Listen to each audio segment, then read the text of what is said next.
Hi guys, it's me, Mikais Ganap, 22 years old, 4 years CKD patient. Tara, samahan niyo pala ako ngayong araw ng Sabado, kaya timbahay na naman tayo. Ay team tindahan pala tayo ngayong araw. Kakatapos ko palang neto maligo ay dumiretso na ako agad sa may tindahan. Hindi ko na din dinala yung gamit ko sa pagko-crochet. Magpapahinga muna ako ngayong araw. Dahil hindi ko alam itong kamay ko, medyo sumasakit na. At eto ding pistola ko ay medyo nangihina na siya. Gumagamit ako dito ng stretch ball, baka lumakas pa yung pistola ko. Kung hindi man madala sa ganito, ooperahan na naman tayo.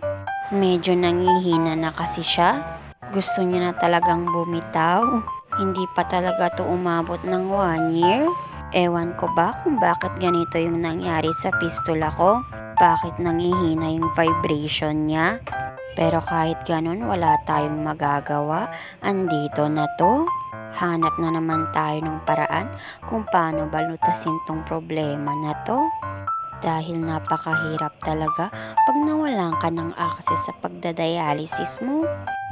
Pero kahit ganun yung nangyari sa buhay natin, ay patuloy pa rin tayong lumalaban para sa ikakabuti ng bandin natin. At ayun nga, nung maghapon na pala neto, ay nagmerienda pala tayo dito ng saging na naman. As usual, eto lang yung alam nating merienda dito. Walang iba kundi madoya. Eto lang kasi yung afford talaga natin sa budget natin. Isang piraso lang din pala yung nakain ko dito dahil nakakasama pag sobra na.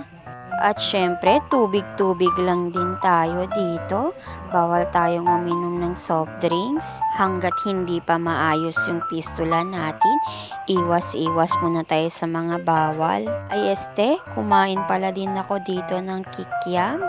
Nilibrehan lang din pala ako neto. Kaya tatanggi pa ba tayo sa grasya? Grasya na to. Ngayon na lang ulit akong kumain neto kaya okay lang. 3 piraso lang naman din yung kinain ko dito. Nakakatakam din kasi. Nakakaselo sa iba na kumakain sila ng ganito. At eto, bumili din pala sila dito ng cheese stick.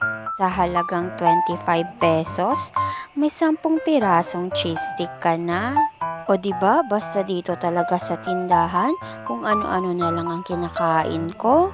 Ang dami kasi talagang pagkain dito. Ang daming nagsponsor. Ay, charot. Sige Mima, lamon lang ng lamon.